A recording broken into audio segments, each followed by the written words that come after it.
And welcome to the Nexus Gaming Series. Today we will be viewing a replay from a game that's already been played in the NGS Season 17 C West Division. My name is Frostbite, and I'm joined today by my good friend Ranger.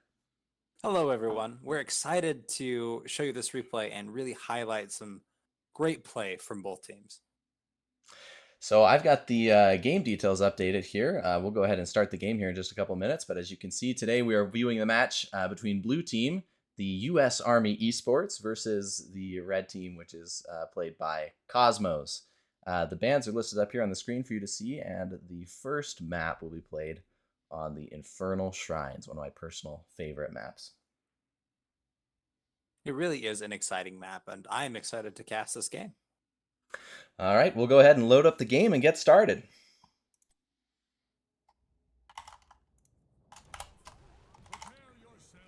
All right, during the start of this game, I just want to talk a little bit about both teams' team comps. The blue team, the U.S. Army Esports, we're going to see Tychus, Zool, Diablo, Anduin, and Greymane. Which is a very strong, nice, rounded comp. We've got a classic healer, 1 tank, 1 bruiser, and 2 assassins. Tychus is going to fill that nice ranged assassin niche, and Greymane's hopefully going to give them the burst they need to handle the other team. Meanwhile, on the red team, we've got Imperius, Ragnaros, Deckard, Kane, Zagara, and Blaze. Both teams coming mid, except for Zool, who opted to go for top. We've got Deckard throwing out potions, Zagara setting out the creep. Meanwhile, blue team just riding their mounts, perhaps stalling a little bit here. Zool perhaps waiting to see if anybody's going to come and try and fight him there, but he will soon realize that he's alone. Meanwhile, the fight down middle is already going in. Imperius with an early spear against the Tychus there, but not doing a whole lot of damage. Anduin getting stunned by Blaze. Blaze getting flipped over. Probably not going to be able to take him out. Diablo going in anyway. And yeah, go ahead. Some talents of note, we've got Ragnaros taking his Sulfurious Hungers quest, and also Blaze going New Habits, which is a 15 regeneration globe quest that gives him unstoppable during his Pyromania. Very strong talent choices. Looks like that early game kerfuffle between the two teams has moved into the southern lane here. Anduin getting sort of rooted by Deckard. Kane, Greymane doing his best to finish off that Imperius. What a save by Anduin. Incredible save by Anduin. Greymane just barely getting away. Yeah, just 100 health left there.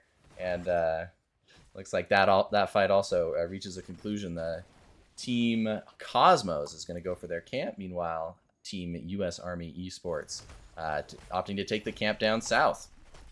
All right, Blaze looking to mix it up a little bit as Zool and Ragnaros look like they're having a little bit of a confrontation top lane. And by that, I mean they give each other one basic attack and then walk past each other to swap lanes. That's right, Ranger. It's kind of like a high five. You just high five the other guy on the way to the other lane. That's exactly what you want to do if you're going for one of these games where everybody kind of goes south and then the other two heroes just kind of harass each other a little bit and switch lanes and make sure that as little experience as possible is lost. Back in my day, we would avoid the basic attack and just offer a friendly spray. Well, things have changed a lot since your time there, Ranger. It looks like Blaze is in a little bit of trouble getting stuck in the middle of blue team. A bad rotation on his part. Unfortunately, all alone as 2 of his other team members are up taking that northeast camp. But they are going to have that camp advantage here just a moment. Although blue team having a camp of their own, still in middle, and Ragnaros trying to whittle that down. It's Tychus and Greymane just chewing into this bottom fort, though. That's a really nice early game siege damage.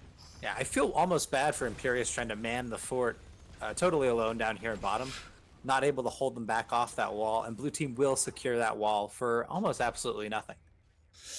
Yeah, and, you know, Cosmos were able to get that bruiser camp there, but it took them an awfully long time, and just at the cost of that whole fort, you got to wonder if that's worth it.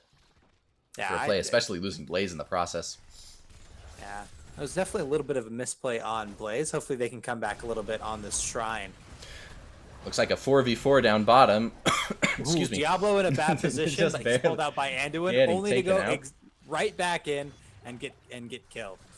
Looks like Team US Army Esports is going to have to back out just a little bit. The Team Cosmos taking up a stronger position in this middle here. There goes the Deckard Cain scroll, and it is going to take that Anduin down. Looks like that early game lead from US Army Esports could be turned around very easily if Team Cosmos is able to take this objective. Looks like Army Esports gonna just go for lanes and ignore the objective, try and get as much advantage as they can without the objective. Yeah, it looks like Zool's staying top and just getting as much push as he can during this objective. But it looks like Cosmo is about to. And another Shrine minion here. There goes the Punisher. Here's the Arcane Punisher. It does a lot of damage. It has those little area of effect lines that twirl around in circles. There goes the Diablo. He takes the first hit from the Immortal, and that's exactly what you want to do. Get your tank in there, absorb all those hits, whittle it down as soon as you can. You can see those front towers doing their best to take down just the sheer amount of enemy NPCs. There goes the Punisher jumping one more time. And red team, Team Cosmos, just managing to get down the front wall of Team US Army Esports, similar to what the blue team was able to do earlier in the game to the red team's forts down south. Well, mind you, Frostbite, that first Punisher is always really weak, especially if you still have your wallop and you can get it to make that jump over the wall and take all 3 tower hits at the same time. Yeah, and with that in mind, I really admire US Army Esports' decision to just not worry about the objective. Once it was clear that they weren't going to win it, they just went ahead and pushed the other lanes, knowing that they already had an advantage and they could potentially gain even more of an advantage by ignoring the objective for a time. Yeah, that's true. And if you'll notice, they actually managed to take the top wall for absolutely free during that objective and during that push. Zool is such a good laner. You leave him alone and he'll whittle down those enemy fortifications so quickly. Yeah, he really is a good side laner. In fact, he's double soaking both middle and top during this game, and so far, his gameplay has been phenomenal. Both teams absolutely committed to taking their camps in a timely manner, which is exactly what you want to see. And once again, Zool and Ragnaros battling it up north, while the rest of the teams fight over the middle and south. Diablo posing a scary face for Blaze there, but 2 tanks equals a very boring fight. And it looks like they're just alternating lanes. Red will move up to middle while blue takes south, and then vice versa, and that's sort of how it's been going for the whole game. Looks like we have a gank up top. Oh, and Greymane. Plenty of burst damage. Plenty of burst damage. Kind of in a move of revenge, just tossing his lava wave out, keeping them from getting any push. There goes the shish kebab on Diablo. Lots of follow-up damage, especially from that Zagara. Is it going to be enough to kill the US Army Esports tank?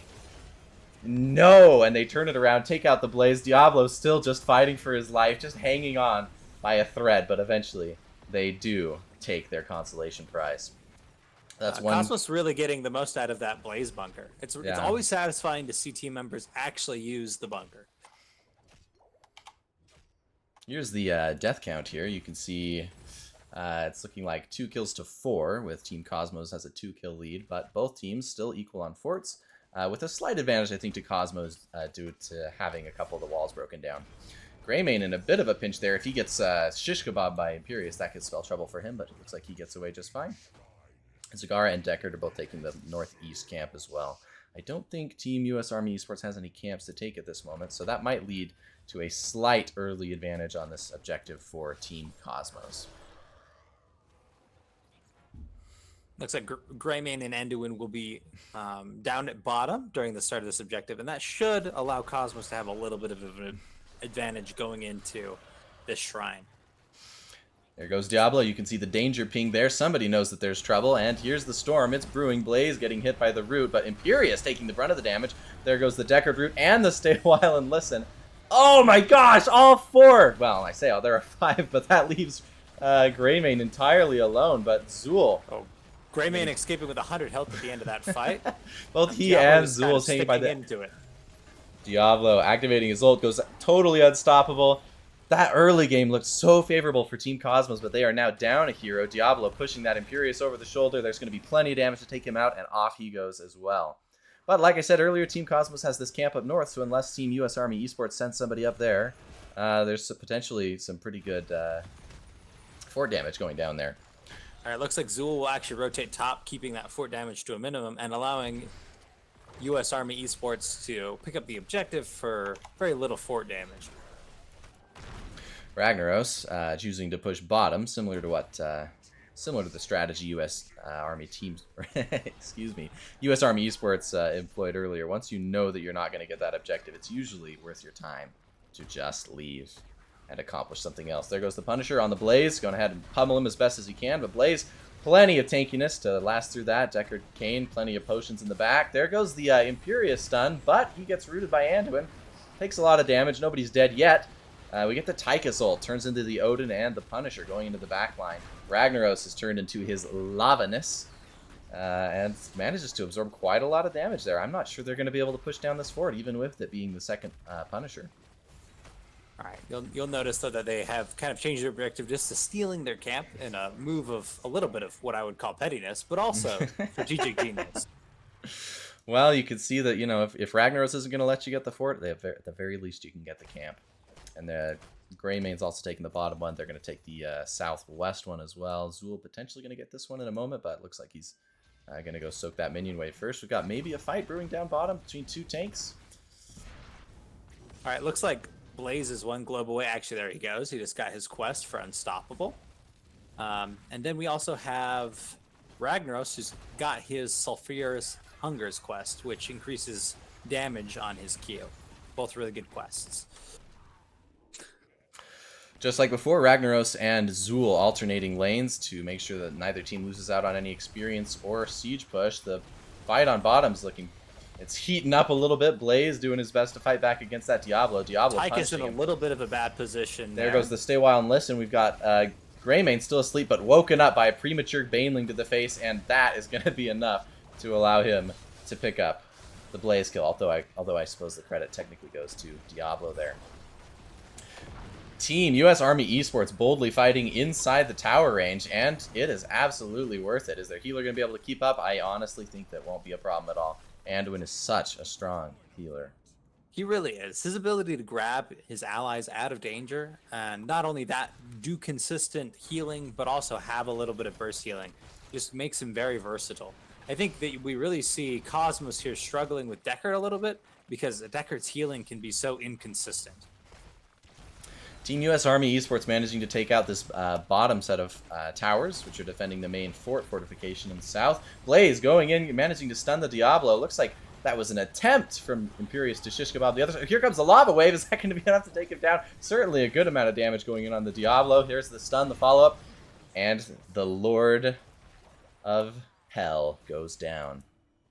Quite possibly my favorite thing in that fight was Tychus being so out of position, and then Anduin very gently just pulling him out of the lava wave, and keeping him from just taking a horrendous amount of damage from that. So far, we've got a 2 fortification lead to U.S. Army Esports. They managed to take out 2 of the fortifications, both middle and south.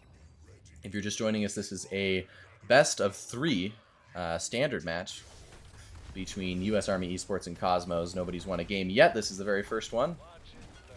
We've got an early lead here for Team U.S. Army Esports. They've got a lot of pressure going. They've got a camp up top, possibly going to push over that top fort, although Team Cosmos is in a position to intercept it. Here comes the objective. Looks like they're going to clean up those bottom minions and then head for the shrine. All right, looks like we have a little bit of a mercenary war up top, as both camps have been spawned at the same time and now seem to be fighting each other. I think that's going to go to the Cosmos mercenary side. I think it's going to be able to push that off the tower. There goes the Zool ult, putting a heck of a lot of poison damage onto those enemy heroes. And Ooh. Diablo with the ult, managing to take out the Deckard Cain. That is so big, taking out the healer early. There's all the health that they've got is all they're going to get. There goes the Greymane, sweeping up 2 kills, Zool with 1. And going for the mercenary camp steal. Just Diablo, though. Hopefully someone else joins him there soon. There's certainly Diablo some things going on. asking for a little assistance so he can take the camp in this century. But and so the healer, the most qualified person, goes to help him to make sure that that is a speedy camp here. You can't blame him. You also want DPS on the shrine, although it looks like they've opted to 39 it there for a moment and then finally just take it now. The Team Cosmos has a camp up north. They might be able to take that fort if nobody from Team U.S. Army Esports comes to stop that. They probably won't, though, because the higher priority is taking this fort down south. Yeah, definitely the keep is a better exchange for the blue team than their top fort, which is good because it will allow the red team to have a little bit more of that catapult push up top, but also just a lot better. Ragnaros using his ability in order to Both keep the the game alive, both the and lava also wave and the I just forgot what his trait is. So I use his trait, managing to absolutely quell the amount of push coming in from Team US Army Esports. So they might have to back off of that fort. The Punisher's still going to be able to put some damage into it. Army Esports moving in to instead take middle. They have the support of a catapult and 2 camps. Plenty of damage going to be going out on that while Team Cosmos cleans up the Punisher.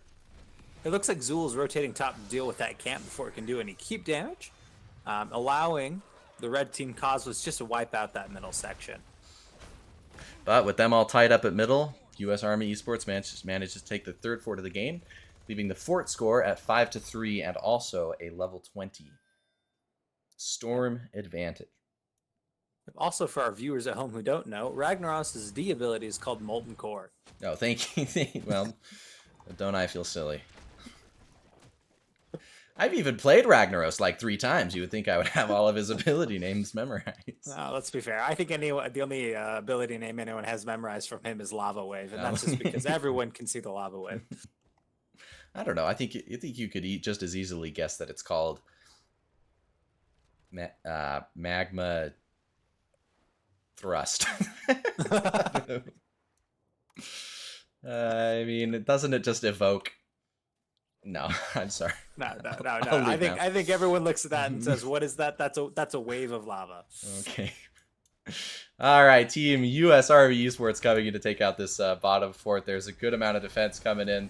Plenty of CC capability from this Team Cosmos, although Blaze is sort of caught up middle at the moment. There goes the fight. The early root going down on the Imperious. He's getting targeted by Zul. There goes the lava wave. Massive damage. Oh, and Team US Army Esports managing to get 1 kill, and Zagara's ult protects Zul and Diablo from the lava wave.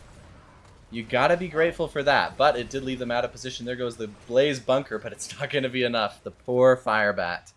Blaze rushed in there without a plan, and it shows. You know what? It was a blaze of glory. He was alone. Oh wait. I'm so sorry. It really was. It really was a blaze of glory. That will leave Cosmos' core exposed, though, and I think that they're just going to try to end the game right here. Yep, Cosmos trying valiantly to fight off these enemy team members, but with Greymane especially being one of the highest DPS characters in the game, just laying in to this fort and picking up an easy Ragnaros kill while he's at it. I think that's going to be more than enough. You also have to remember that the blue team has level 20 advantage, and they had it for this whole end of this total fight.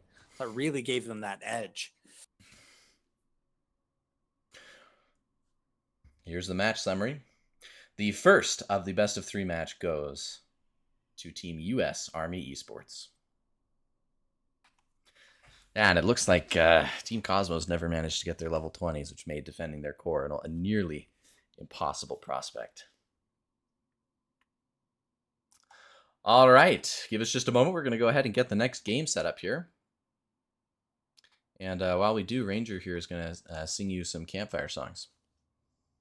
I don't believe that was part of my contract, actually. Well, we're live, so there's nothing you can do.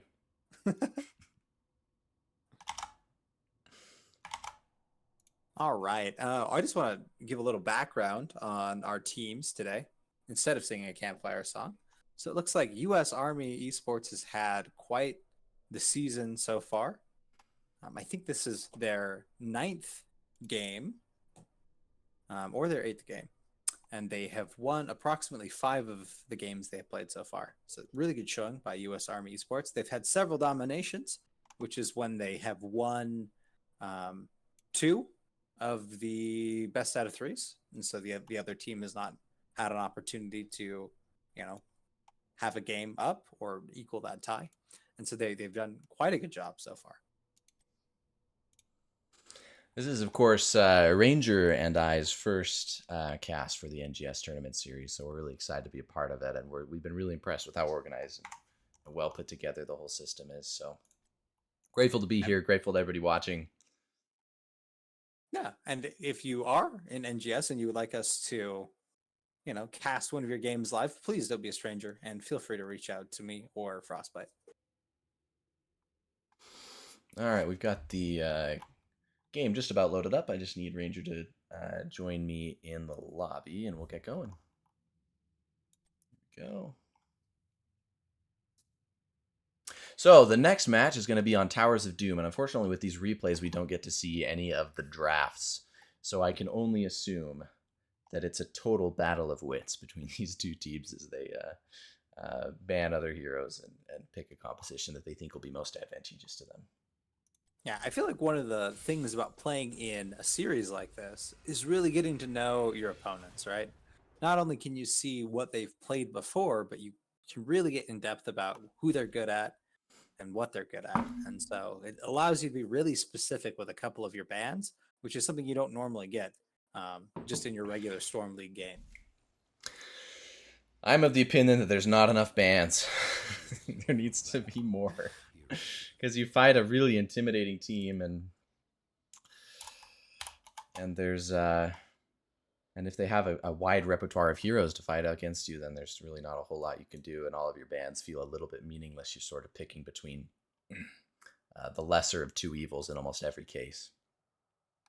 I personally like that. I think if there was more bans, we would definitely see a little bit less good play from our players. But a point in your favor, though, I definitely think if there were more bans, we definitely see a bigger breadth of heroes played, which seems a little counterintuitive because, of course, you're like, wait, what?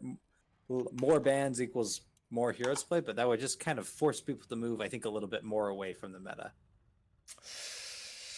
Yeah, although I gotta say I'm dying for an update.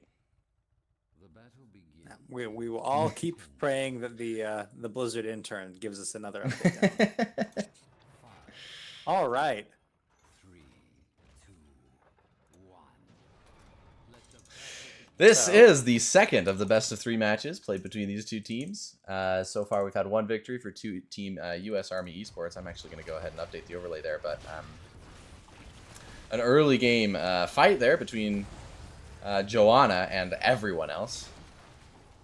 A pretty different looking lineup than what we saw the last game. I'm trying to look see if there's any heroes that are the same. I think Anduin was played by U.S. Army Esports in the first game, and nope, I think everybody else is new.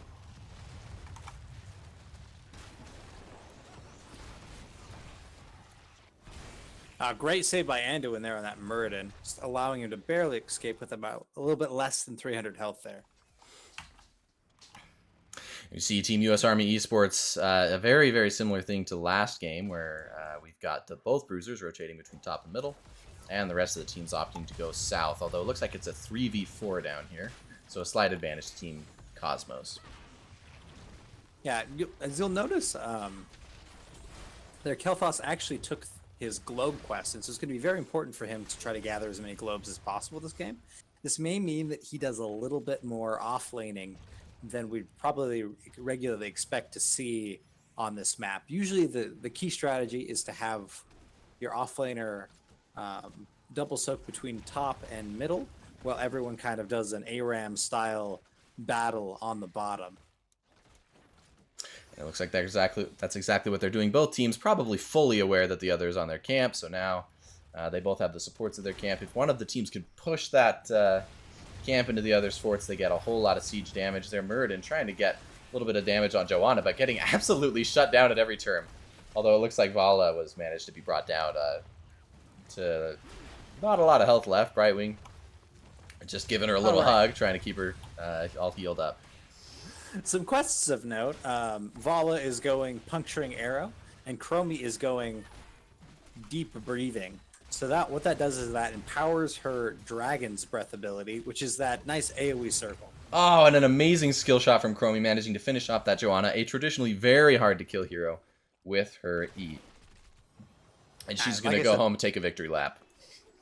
That's really her Dragon's Breath talent coming into play there. Looks like Leoric's a little bit in trouble up top, unable to keep Sonya from pushing that camp into his wall. And there you go. Wall's halfway down. The main wall there is gone. Bottom walls as well. And both towers down to just less than a third of the remaining hit points. Looks like Sonya is posturing to steal this northeast. I don't know if Leoric saw... Did Leoric see her?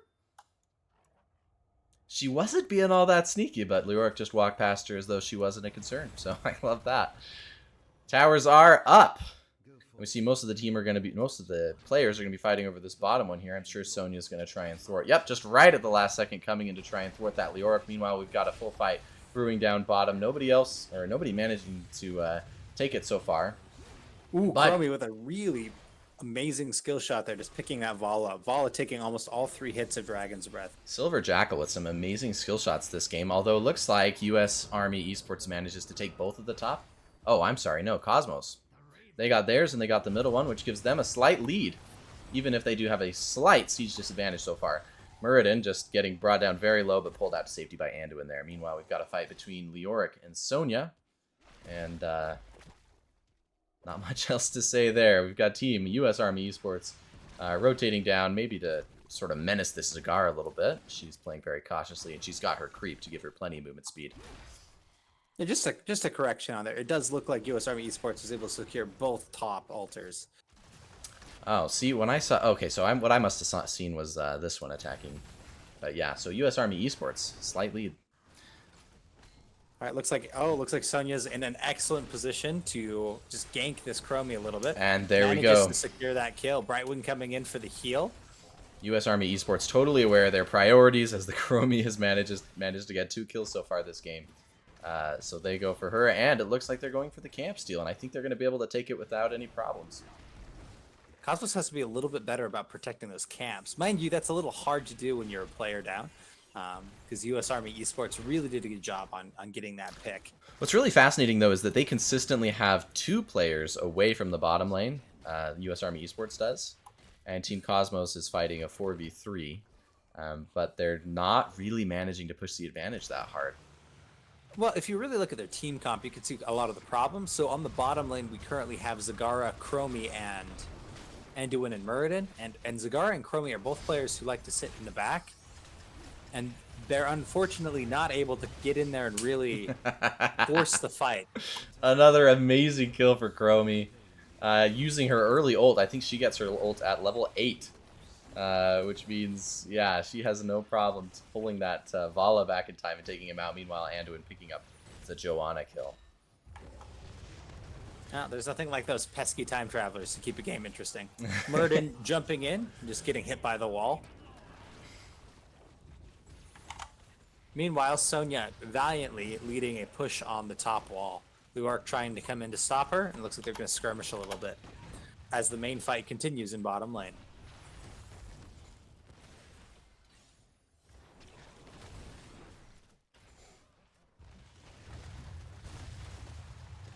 Oh, Chromie with the time warp on. Another amazing one, and there goes the Anduin Chastise following up, but Brightwing managing to put out a whole lot of healing and save that Kel'Thas's life. He also had his mana shield up, which probably didn't hurt. Joanna going in, pulling the enemies back towards their team, but look at the damage coming out of that Chromie. Dragon's Breath can be a really powerful ability, especially when you take the right talent for it.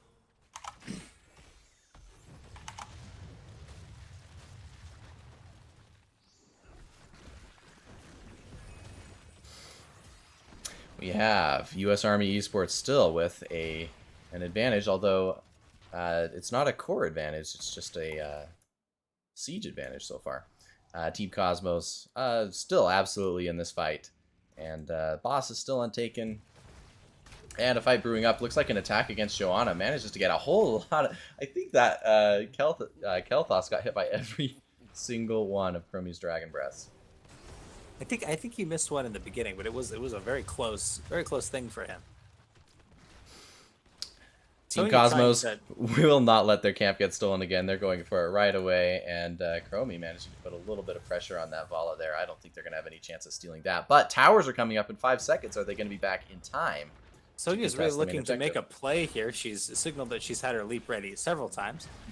Well, you gotta love communication. Oh, and she commits to it, but Joanna backs out. They're not able to finish off that kill. Meanwhile, Team Cosmos coming in from the bottom, but taking a good amount of damage from that Kel'Thas, who's taking his revenge on the Chromie, but it comes to naught as Anduin activates his Protect. Nobody is really taking good, any really damage. good ult there by Zagara. Oh, and the Nice follow-up, follow by Chromie! Such an underrated hero, but when played correctly is Sonya so looking like she's in a devastating. little bit of trouble, but Brightwing is able to heal her, and she's able to turn that around. Sonya was Leoric never with in any 40 trouble. health left. She just got a spin. Okay, well, maybe I spoke too soon. Both Sonya and Muradin getting taken down. Some danger pings going on the Chromie. Chromie and Kel'Thas, the match of the century going in. But Kel'Thas, oh no! Oh, but he turns it Chromie around. manages to clean him up with basic attacks. But not before he Looks takes like out the Brightwing Leoric. dropped down to 600 health. Oh my goodness, what a fight.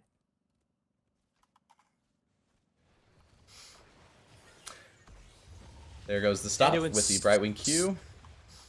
And it was still trying to pick up that altar. I'm thinking we're going to be fighting over this for a good while yet. We just both of the dead heroes are coming back. They'll be there shortly. Never mind. Team U.S. Army Esports doesn't put too much more pressure on it, and it goes to Cosmos. So both teams even, 28-28. I think U.S. Army Sports realized that they just had a nice advantage by taking that siege camp. Well, Cosmos still has another minute before their side of the camp will come up.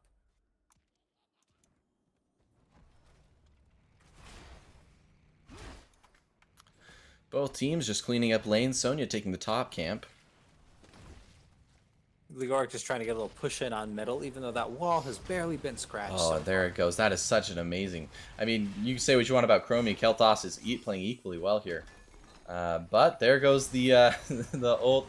Oh, so many ults going off on this Vala here. She's about to get teleported back. Chromie doing her best to get pounded. Nobody's really threatening her. And Vala walks away bloodied to show for it.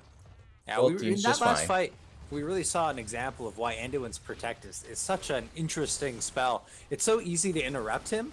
It's such a good play if you can maintain that healing aura for almost half the ult time. The problem is you just never get an opportunity in higher level play to really throw that Protect down for any amount of time. I love what we just saw there with the Zagara. I mean, even if she misses her ult, and I wouldn't even say misses, but just doesn't get anybody in it, the body block on that thing is amazing and nearly picked up that Joanna kill.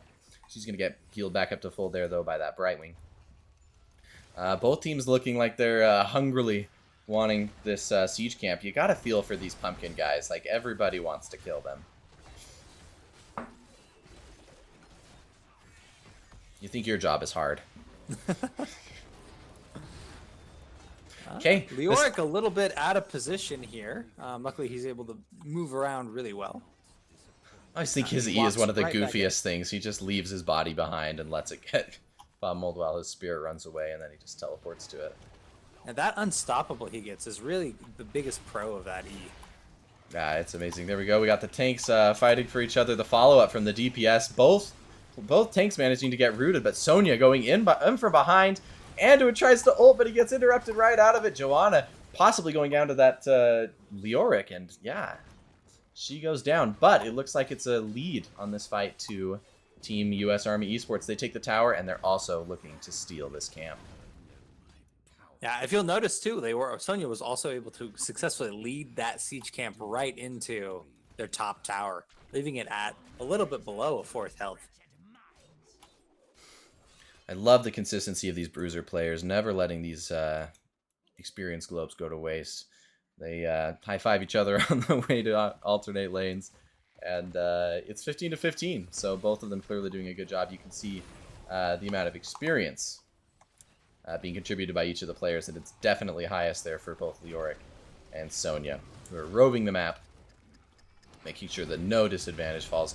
Oh, Vala putting out her ult to get some stuns. It's just barely getting away, but Brightwing, who tried to save her. And there goes the Leoric! It's too much. There's 3 kills for Team Cosmos. They're managing to push back. They're at a slight disadvantage here on their Nexus health, but they just picked up 3 kills. That could be huge, and Chromie going to go ahead and try and get some damage on that tower there. Chromie, I think, just needs level 18 before... Oh, no. Yeah, I think at level 18 she gets her level 20 because she's a time traveler and she's special like that. I've always thought as a Chromie player that reaching level 20 though was a little disappointing because everybody kind of catches up to you. Yeah, she definitely has her power spike a little bit early in the game.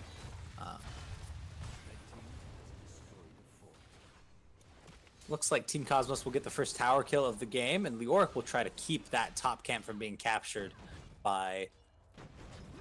But it's not quite going to be enough. Sonya really needs to hurry on this, though, because objectives are up, and I think Team Cosmos is going to be able to get 2 towers here. We'll see if Joanna can get over to interrupt this Leoric type. It's going to be close. Oh, what is the range on that? I'm not a Joanna player, so I don't know anything. That just seemed a little gratuitous to me. It really looked like Leoric had it. Look at all the damage going out. Chromie just sitting in the bottom there. Every team, both teams just pounding into each other. Tanks at such low health. Vala, or no, that's Brightwing. Running for her life. 2 kills for Team Cosmos, managing to sweep up both the Joanna and the... Oh, what happened? Also, I just want to highlight that nice blink by Brightwing at that end of the game. Leoric was really hunting her, just trying to pick that kill up, and Brightwing was able to dodge him with that blink. Great counter Look at play that. by Brightwing. We've got 3 towers to 3 towers now. Team U.S. Army Esports is going to be able to pick up this boss. It's a total ace here, so this is huge. They're going to be able to take this and probably another fort as well. But look at the amount of health. Everybody just hanging on by a thread. Well, to quote one of my favorite videos, the only bit of health that matters is the last one. So yeah, the last hit point is the most important. So, you know, before that, who cares? I really do think that the best healers are the ones that can keep you at low health, because it makes the enemy team so greedy and so hungry to kill you. And if you can just hang on by a sliver and keep from dying, I think you'll win the fight pretty handily. Yeah, it definitely makes a lot of teams and a lot of players overcommit when they see someone really low, and it can lead to teams diving deeper into your team than I think they really intend to, especially if you can keep that player alive. Team U.S. Army Esports managing to pick up that bottom fort before Cosmos is alive and able to contest them. And now they're fighting over the camp. Everybody desperately staying on this circle. All the AoEs are going out onto the circle. Everybody just trying to murder each other. The Sonya gets killed. The Anduin gets killed. The Muradin gets killed. And Team U.S. Army Esports manages to pick up the camp. That's probably going to get run right into this bottom fort here. Leoric's trying to take down that top one. He's mostly done with it. If they can take this bottom fort and well, heaven forbid, take both of these towers, then I think that'd be game. We'll see what the other, what Team Cosmos is able to do to push back. They do have 2 of their heroes dead, so it's going to be so difficult for them to contest these towers. Brightwing potentially going to go in for it. Chromie trying to put in some damage. They've got to fight back. They've got to get these towers. I've really enjoyed the playmaking so far from U.S. Army Esports' Sonya. She's actually been really good at rotating and then using her ult to initiate plays. She's done some really good shot calling on deciding when to go in. Oftentimes you'll see that as the role of the tank to decide when to engage, but it's obviously been the Sonya in this game, and she's done a really great job. Yeah, she's been extremely impressive, and she's also managed to sort of keep herself alive pretty in a sort of unpredictable manner through most fights, and that really throws a wrench in the enemy team. Team Cosmos at just 5 points for their Nexus, while Team U.S. Army Esports has 23, but now the forts are back even, with the exception of this fort. It's clearly on its last legs there. Team Cosmos looks like they're hiding in the bush. There goes the Q from the Kel'Thas, all the AoEs coming out. And all right, looks like Sonya's coming in from the back to attack the back line. She manages to look at collapse that on the Zagara and on the Sonya. She gets spin to helped win. by Brightwing. She gets right in the middle, and she's not losing any health to show for it. Vala able to pick up the Leoric kill. And do it with a very successful ult, but it looks like it's going to be for naught as blue team just cleans up house. Team U.S. Army Esports. They haven't won every team fight this game, but they've been pretty consistent.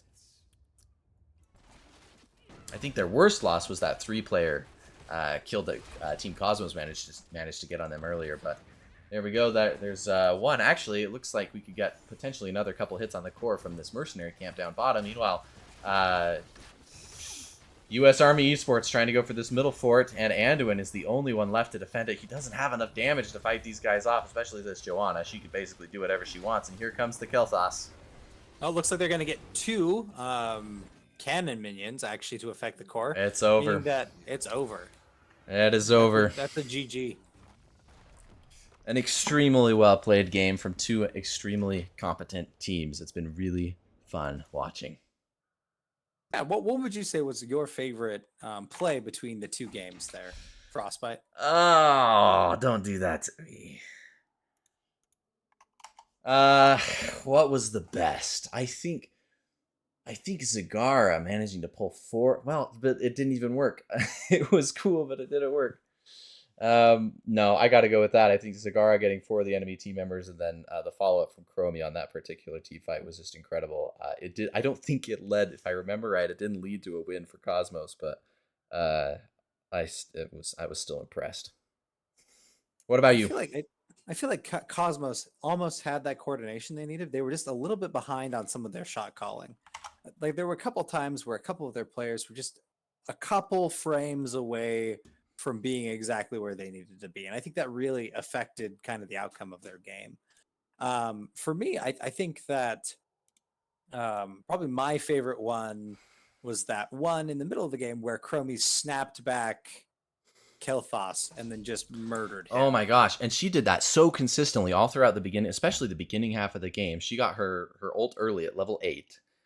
And then every team fight thereafter, some poor squishy damage hero on the US Army Esports team just had to eat it.